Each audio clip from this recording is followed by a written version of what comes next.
Author, columnist, managing editor of LibertyNation.com, podcast host and conservative policy advocate. We dismiss history at our peril. Liberty Nation Radio with Mark Angelides.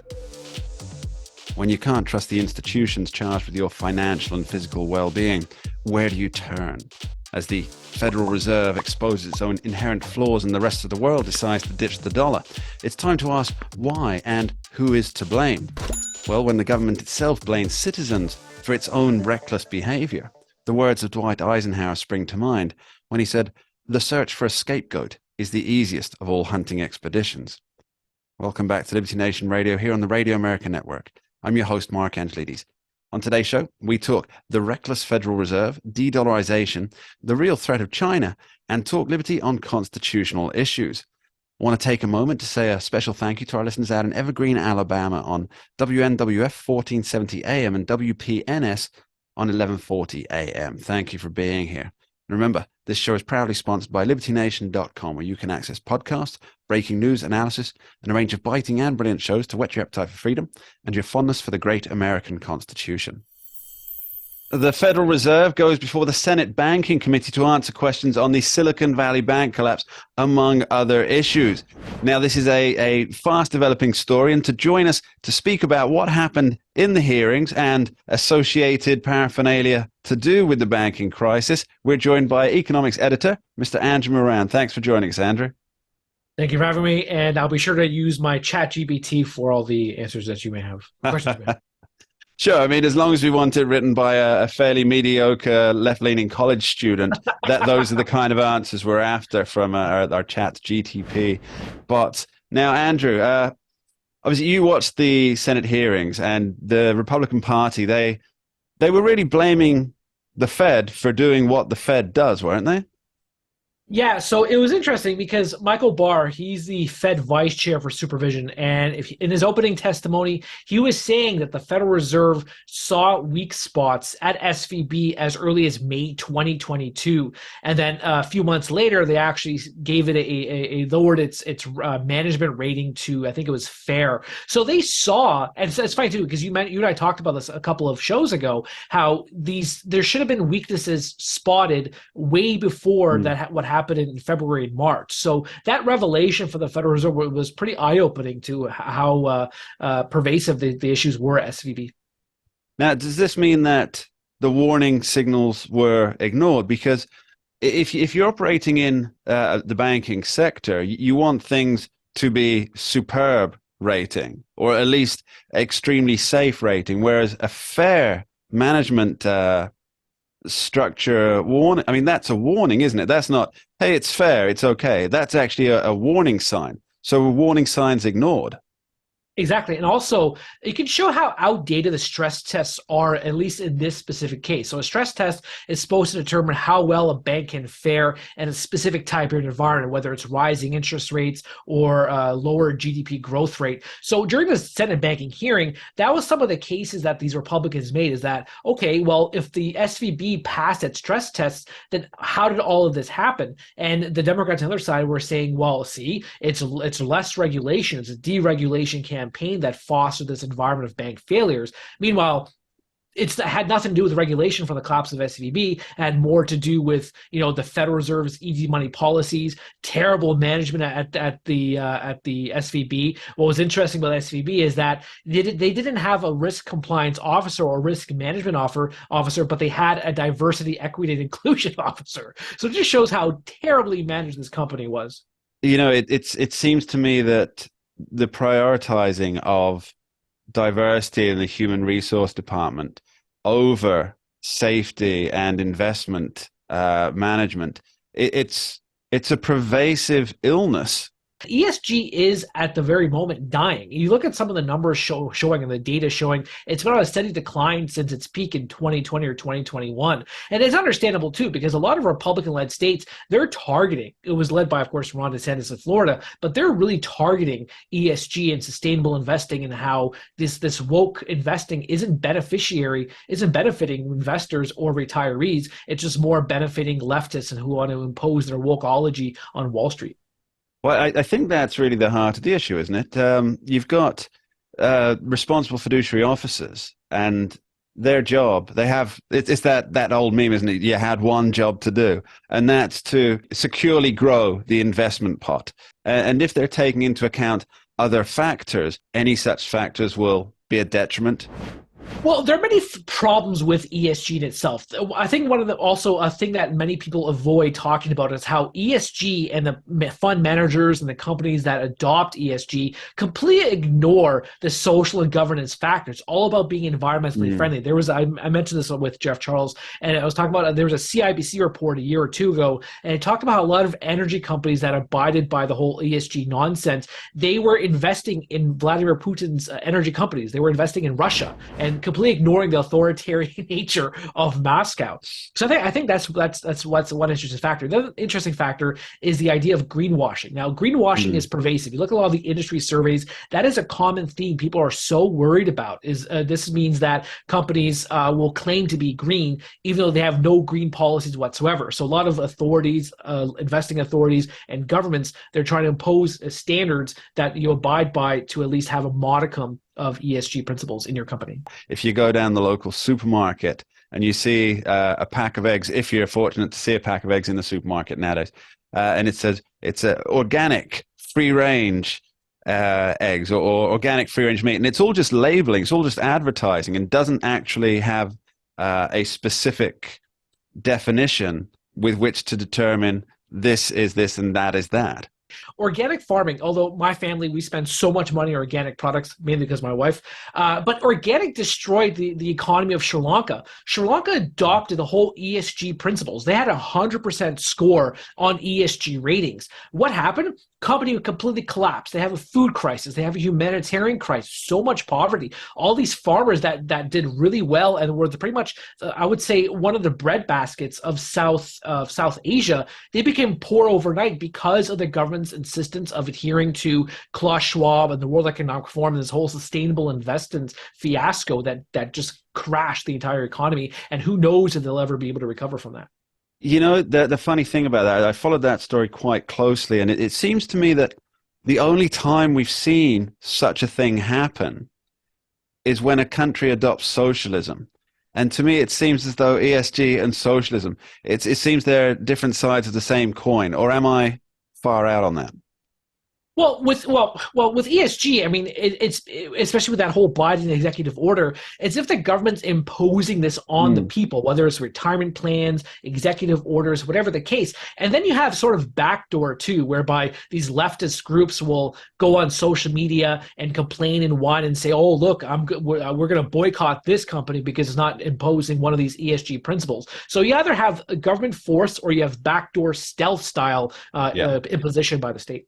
Yeah, these grassroots, I'm using the air quotes here when I say these grassroots activists, or party apparatchiks as they used to be called. One more thing for you, Andrew, here. I've got a little excerpt I'd like to listen to and get your quick take on this. This is from Sherrod Brown during the Senate banking hearing. Just as there are no atheists in foxholes, it appears that when there is a bank crash, there are no libertarians in the Silicon Valley. What do you make of that, Andrew? I cannot agree more with Sherrod Brown. I mean, I don't agree with a lot of government policy. Let's say student loans, for example. You know, the government will go after student loans. They'll go to the courts. They'll say the government shouldn't be in the business of student loans. But at the same time, a lot of conservatives, or let's say in Silicon Valley, they'll say right away, "Oh, the government needs to intervene. The government needs to prevent this whole banking crisis from happening, and the government just needs to spend all this money, print all this money, give all these well-connected executives and elites, taxpayer dollars." Yeah. It's important to stress how there isn't intellectual consistency whatsoever. You're only intellectually consistent when it's not impacting you as it seems, as it did with Silicon Valley. Absolutely. No freedoms ever came with the words, "You know what the government needs to do?" Andrew Moran, thanks ever so much. We'll be right back with Andrew talking the de-dollarization campaign. Don't go anywhere. We dismiss history at our peril. Liberty Nation Radio with Mark Angelides. And we're back with Andrew Moran, Chief Economist, Editor for LibertyNation.com. Now, Andrew, we talked earlier about the banking system, SVB. But what I really want to get into now, and I think this is quite an important topic, is de-dollarization. Now, you've been writing about de-dollarization since, I guess, 2017, and now it's really just come to the fore. And you look across major networks. I say major, I think they had like 450,000 viewers in a day, which, CNN, for example, is now talking about de-dollarization. It's come to the mainstream, which I think means it's come to a head. So first, can you tell us what is de-dollarization? Second, how does that impact everybody? And three, what form does this illness take? Okay, well, you're probably have to go one by one with me again because my brain. I haven't All had right, much what is sleep yet today. de-dollarization? So, Give us the prepared from Mark Angelides version, which must be somewhat low level, if you don't mind. So right now, the U.S. dollar, it's the international reserve currency of the world. It's pretty much takes care of most contracts in the world are settled in U.S. dollars. It has been since after the Second World War, probably accelerated after that when the U.S. got off the gold standard. So the U.S. dollar, the de-dollarization means all these countries are no longer settling their transactions, their contracts, all their trade in U.S. dollars. They're settling now in other currencies. So a great example is let's use Saudi Arabia. Saudi Arabia has mostly settled its contracts in U.S. dollars since the 1970s, 1980s. Now they no longer want to do that. Now they're open to settling in other currencies, mainly the Chinese yuan. So that's certainly not reals, though, right? Nobody wants to deal in reals. No, and everyone wants to yuan. I mean, Russian President Vladimir Putin, he said in a recent meeting with Chinese President Xi Jinping, and I did Xi this coming, that Xi Jinping, but please, that Russia's going to settle its trade with Asian countries, South American countries in Chinese yuan. So that is a remarkable turn of events in this whole broader de-dollarization campaign. Okay, now what does this mean for Americans? Because as best as I can figure out, and as everybody's aware, I'm not an economist by any standard, but it seems to. Only from reading Andrew Moran on LibertyNation.com. That's where I get all of my economics information. I even know the names of Andrew's favorite economists, Mr. von Mises. But it seems to me that if contracts are settled in other currencies, that means that the borrowing ability of America itself will suffer because people won't have foreign reserves, because they won't need foreign reserves to close out their contracts. Is that about right?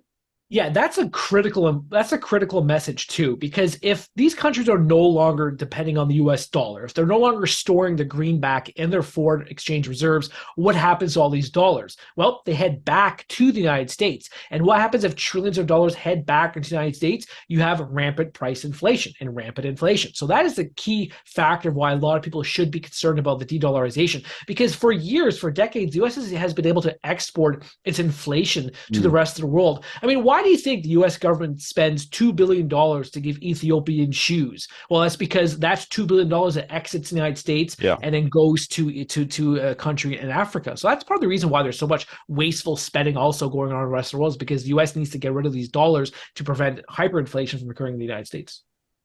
Yeah, I don't think that's something that many people consider, is that by exporting the currency that you'd imagine that provides value within the United States. By exporting it, you're essentially keeping inflation down. And if maybe that's a reason why president after president of all political stripes is so keen to give away taxpayer money. So, Andrew, what do we need to look out for with the de-dollarization? Is it going to be rapid, one country following another, or is it going to be slow? And let's be very clear on this. Is it certain to happen that more countries will join this almost campaign for de-dollarization?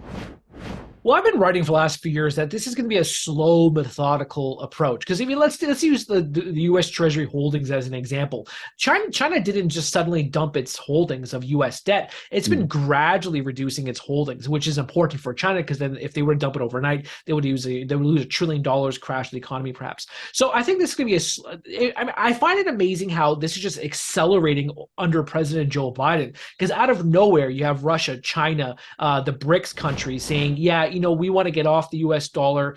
And now, China's brokering deals between the Saudis and Iran, and they're brokering deals between Syria and Saudi Arabia. So I thought these developments and critical to the whole de-dollarization campaign. Last summer, when Putin was meeting with the BRICS countries, they said that they're going to foster in an era of BRICS currencies. So it's going to be a basket of currencies traded on international exchange, and therefore you no longer need to depend on the U.S. dollar. These countries can avoid all these sanctions, and pretty much the weaponization of the dollar no longer holds any muster. I think that's going to be critical. The U.S. can no longer be the foreign policy king because the dollar is no longer king eventually in the future. Is this, and I hate to bring it back to eggs as we often do when talking economics, but this is a different egg mention. So is this a chicken or an egg scenario? As in, was using American financial power abroad, was that the impetus for the reason why countries want to move away from using the dollar? Because then they can essentially escape any fiscal sanctions that are being applied, or any fiscal pressure that's being applied? Yeah, that's absolutely correct. You look at the aftermath. So it was the chicken first, not the egg. In the aftermath of Russia invading Ukraine, the Western community, they started banning Russia from participating in international commerce. They banned them from the SWIFT system. They banned them from raising capital in the capital markets. So by no longer depending on the U.S. dollar and relying more on rubles, yuan, BRICS currencies, all those different forms of money, the financial power of Washington and the dollar no longer reigns supreme. So all these countries, I mean, look at Iran. Iran has been frozen from the global marketplace because everyone depends on the dollar. If you no longer need to depend on the dollar, then Iran could just, open the floodgates of its oil to the rest of the world and then settle its transactions in perhaps Saudi Riyal, perhaps Chinese yuan, all these different options. So yeah, and the weaponization of dollar, which a lot of media outlets are now talking about, which is befuddling to me, it's eroding as time goes by. Well, they're only 5 years behind Andrew Moran, but so's everybody else. Now, Andrew, one final question on this for you. How do we reverse it? That's a good question. I can answer that question just because the U.S. has been the super. Well, actually, let me rephrase it then. Sure. Why did it accelerate under Joe Biden? What's different?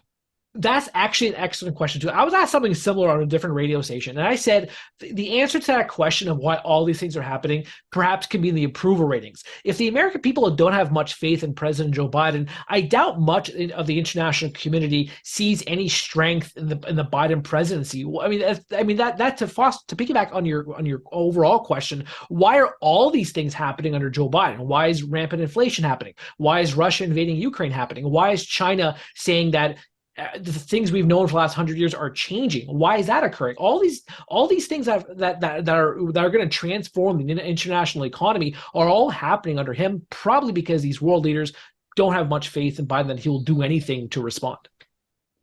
Well, I think that's a fairly damning assessment, Andrew, but I find it hard to disagree with you. Andrew Moran, I want to thank you ever so much for being here. We will keep a track of this. Please, listeners, do go to libertynation.com and check out Andrew's piece on this warning. UN replacing the dollar is a national security issue.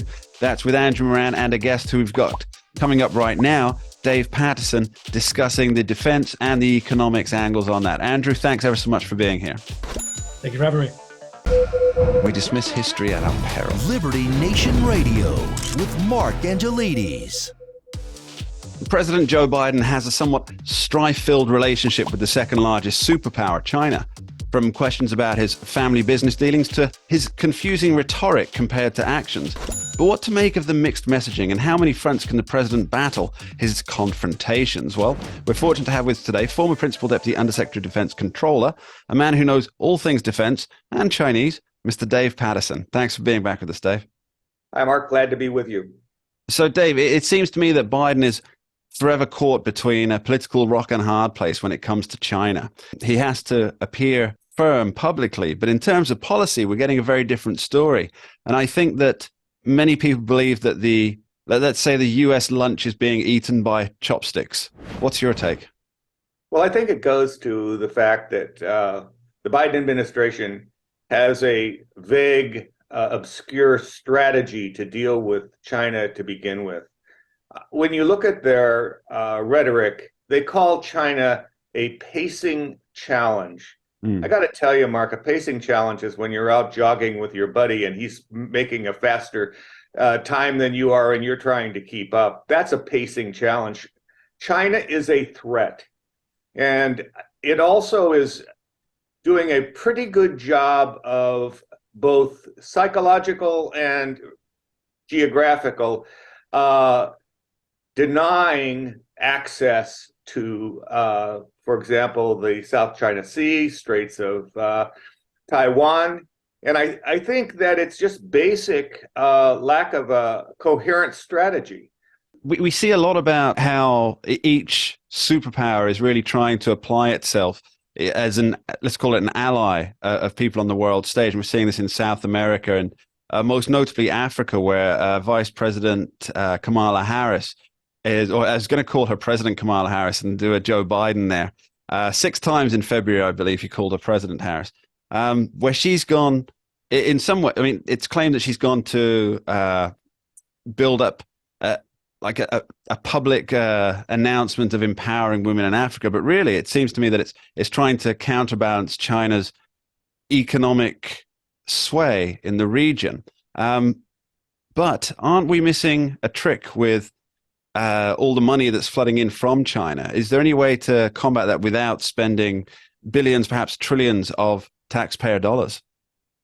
Well, I think there is. And the Bush administration, managed to take American prowess and direct it toward real problems that the Africans are having, and really targeting specific places. For example, HIV was a huge success for the Bush administration, and looking at specific places to target your efforts. I think that the Democratic Republic of the Congo would be a good place to start. I know that there is a lot of concern about human rights, but they have a president now who is fairly well founded in the Catholic Church, and the Catholic Church there has a significant influence. And I think we could easily use the religious aspects to be helpful, and as well as being helpful to ourselves in terms of establishing some sort of presence. So I find it interesting that you should talk about the vice president. I mean, honestly, to have a conversation about the vice president with any sort of gravitas is just ludicrous. I mean, who would know she had left the country? Who would know that she was there? Well, the one person who is fully aware that she's there is British actor Idris Elba, who runs some kind of foundation in Africa. And I was reading a brief piece about him in The Hill recently, and he was asked, "Do you think Vice President Harris would be a good president?" And he said, "Oh, of course she would." And I wonder how much attention he actually pays to American politics, because I think for people who do pay attention to politics and policy and political messaging as well, she's very much I guess the term is a cipher. She hasn't really fulfilled any role other than fulfilling some kind of quota for Joe Biden when he promised to hire a woman of color for the vice president's role.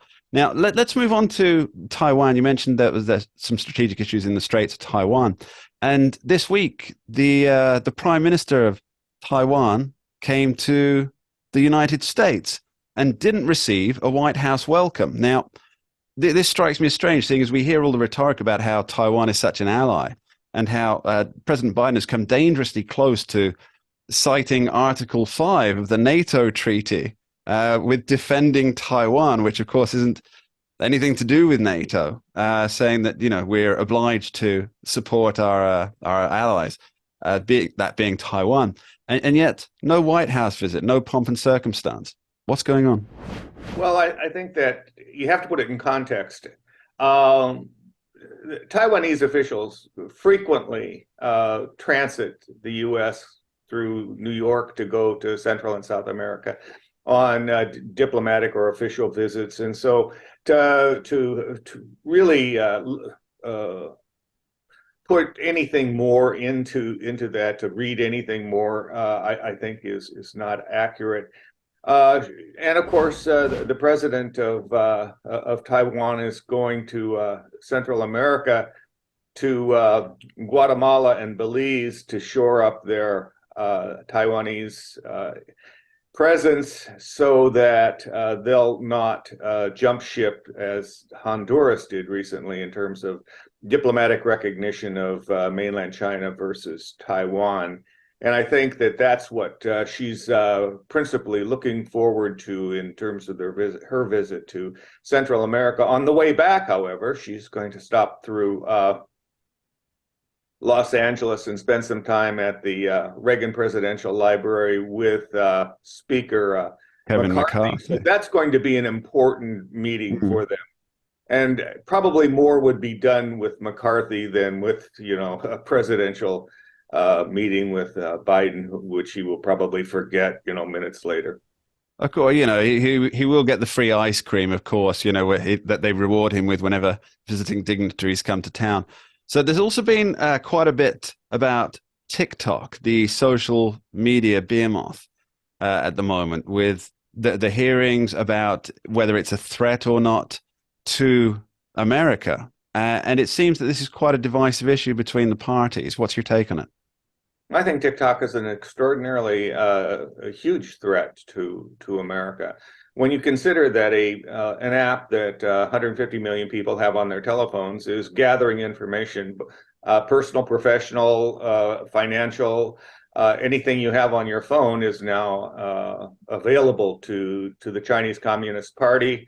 I think that that's a threat, and it is designed to do that. I mean, it's not like it's an accident. The application is designed to gather and categorize information, and it does. And so I think that when your teenagers are chatting amongst their friends, that it's just not about their chat that's being accumulated and categorized. It's about everything on their phone, because that's what TikTok application does. It's an intrusive application that tells the Chinese where you are, what you do, what you buy, what you say, and what you text. And so consequently, the Chinese are becoming more and more intrusive into everyday Americans' life, and that is not a good thing for us. Okay, and so what is the final defense position on China at the moment? It's not a single point position, I think. I think there are those who are entrusted with having to meet the Chinese face to face, like commander of Indo-Pacific Command and the military service commands that are under Indo-Pacific Command. They have a very different view than the Biden administration in Washington, D.C., because they face them every day. They see them as a challenge that is a threat and not a pacing challenge. So, I mean, they're constantly talking about how to shore up U.S. defenses in the Pacific. And if you look at the budget, they're putting their money where their mouth is, and the budget for Indo-Pacific has been increased to make sure that the capability to meet and defeat China mischief is there. Good to know. Dave Patterson, thanks ever so much for joining us. Thank you for having me on, Mark. We dismiss history at our peril. Liberty Nation Radio with Mark Angelides. Illegal immigration is getting all the headlines this week, most notably out of the Supreme Court. But is this a First Amendment issue, advising someone to cross the border illegally? Well, to help delve into that and other issues out of the Supreme Court, we're joined once again by Liberty Nation's legal affairs editor, host of the excellent Uprising podcast, and international traveler, man about town, Mr. Scott D. Cosenza, Esquire. Thanks for coming on, Scott. It's the man about town that always gets me, Mark. Thank you so much for the introduction. I avoid terms like gadfly, for your benefit. But I don't appreciate it.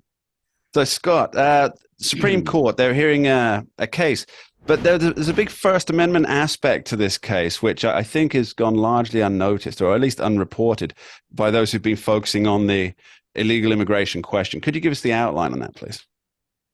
Well, the case was argued this week. It's U.S. v. Hansen, and Mr. Hansen is universally subscribed as a horrible person. He defrauded many people who wished to become U.S. citizens. And the method of his fraud was that he convinced them he had access to a special program that allowed for adult adoptions, which would then facilitate citizenship. And if that sounds silly, then I understand that it does, because it doesn't exist. But to these people who didn't have any sophisticated way to determine whether it was real or not, they believed him to the tune of millions of dollars and over 100, I think, at least victims.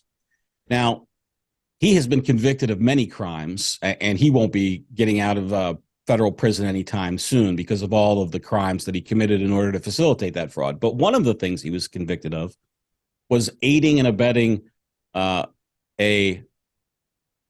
alien to break the law and come here illegally, and to stay here in violation of the law once they were already here. And he's challenging that conviction. The ACLU is representing him and saying that those convictions were actually a result of his free speech and then can't be criminalized.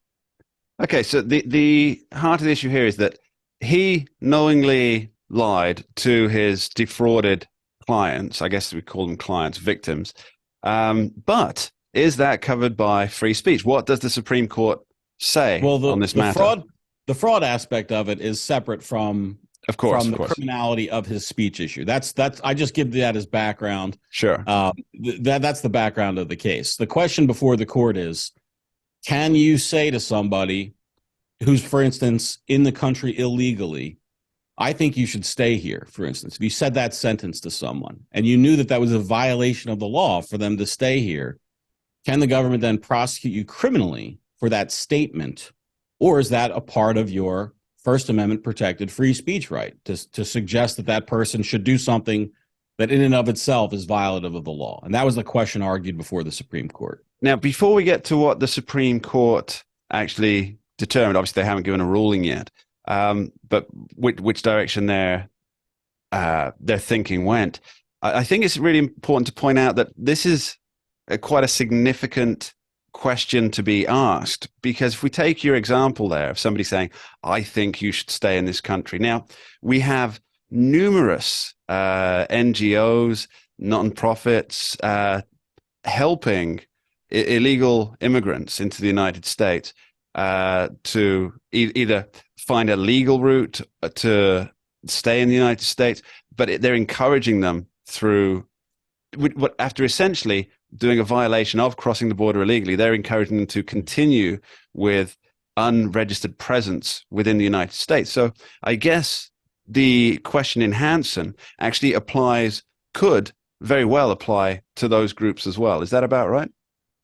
Well, that is about right. There is a solar system there that revolves around helping folks. There were over a couple $1 million that they paid. So there's money to be had both from the customer side of things, if you will, and also the sort of NGO 501c3 side of things. But I think you're actually thinking too small, Mark.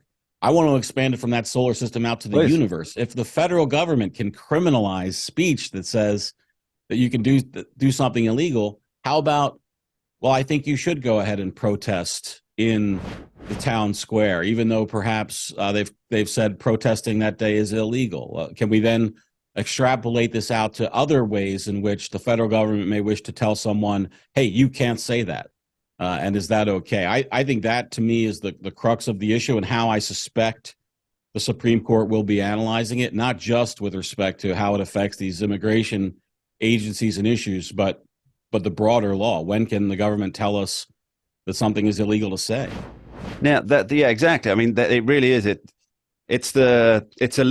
think this represents like a linchpin case for something that can be extrapolated out, because if the Supreme Court rules in the First Amendment free speech favor, as in the government does not have a right to tell or to criminalize certain speech here, then surely that would apply in a swath of cases that are bound to come up over the next decade, 2 decades. And how are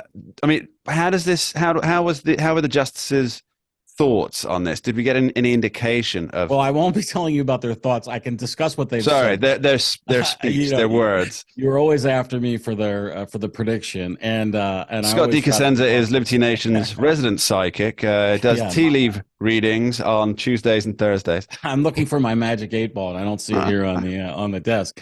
I will tell you that there didn't seem to be a lot of enthusiasm for the notion that it was okay to make this speech illegal.